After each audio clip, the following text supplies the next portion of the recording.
Thank you. Thank you to all the chairs, and thank you for all of your hard work and efforts. Both the governor's budget proposal and the Senate One House proposed, as we all know, historic levels of spending. The governor's plan comes in at about $216 billion, and the Senate proposes increasing that amount by what I view as a staggering $9 billion. In addition to these dramatic spending increases, both budgets include legislative proposals that really should be addressed as standalone bills. I think we can all agree that there are very serious issues impacting people all across the state. And while we may not always agree with policy, I do believe there's a lot we can accomplish by working together. For example, supporting the 5-year housing plan to create and preserve affordable home ownership opportunities. That's a great thing for all New Yorkers. And being responsible and balanced to ensure that any changes in law protect both landlords and tenants in both our cities and rural areas is something that I view as positive. But during the past year, we've all learned just how bureaucratic and slow the ERAP program is. And both tenants and landlords are really suffering because of this program. Tenants are falling further behind on their rent, and small landlords who have done everything possible to hang on to their properties continue to be at high risk of losing them. This is a detriment to our communities. If they lose this housing investment, which is essential to the neighborhoods in every corner of our states, it's not good for anyone. The budget I view as a great opportunity to improve the ERAP process. Yet I have to ask, what are we doing to make this program more responsive and efficient? In the final budget, I believe we have to reprioritize opening up state-run group homes that have been closed down both temporarily and permanently. There have been dozens of community residents for developmentally and intellectually challenged neighbors closed over the last couple of years. These individuals and their families, they deserve stability, and the dedicated workers who care for them, they deserve fair pay and benefits.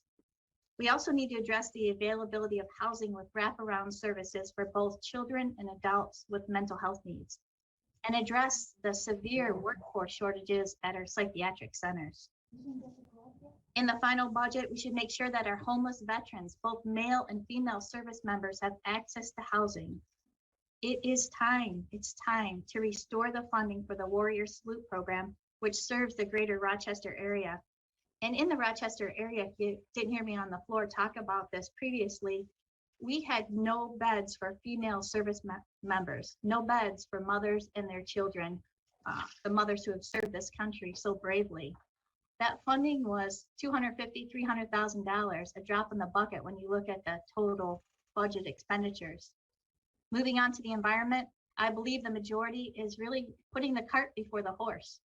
The Climate Action Council has released its draft scoping plan. Public comment period is now open, and the public should be allowed to comment before the legislature considers bills such as the Extended Producer Responsibility Act or the advanced building codes that are proposed in this budget. We have to let this process work, give our constituents the opportunity to weigh in. We all want to protect the environment, and we need to do so responsibly. I'd just like to add too that in this budget, I'd like to see designation for more testing. I know there's been some funding. Senator Helming, can I ask that you wrap up, please? Sure.